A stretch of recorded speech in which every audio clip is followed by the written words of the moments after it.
ஆண்டவர் எனக்கு என்ன வசனம் வச்சிருக்கிறார் அப்படின்னு நினைக்கிறீங்களா? யோபு 5ஆம் அதிகாரம் 10ஆம் வசனத்துல ஒரு பக்தன் அருமையாய் ஆண்டவரை பெற்ற ஒரு அழகான வார்த்தை சொல்லுகிறார்.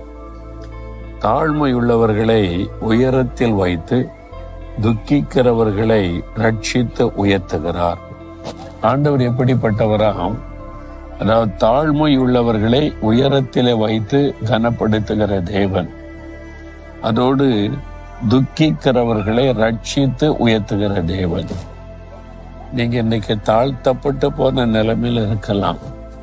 ஒரு காலத்துல நல்லா இருந்தேன், நல்ல உயர்ந்த பதவி இருந்துச்சு, வருமானம் இருந்துச்சு, வசதி இருந்துச்சு, சமுதாயத்துல உயர்ந்த நிலைமையில இருந்தேன். இப்ப எல்லாம் தாழ்த்தப்பட்டு போயிட்டேன், என் வாழ்க்கையே அவ்வளவுதான் தாழ்ந்து போச்சு அப்படின்னு கலங்குறீங்களா? உங்களை இந்த தாழ்விலிருந்து உயர்த்துகிற ஒரு தேவன் இருக்கிறார். அவர் தான் ஆண்டவர் இயேசு கிறிஸ்து. அவர் தான் உங்களோடு பேசி கொண்டிருக்கிறார். துக்கிக்கிறவர்களை ரட்சித்து உயர்த்துவாராம்.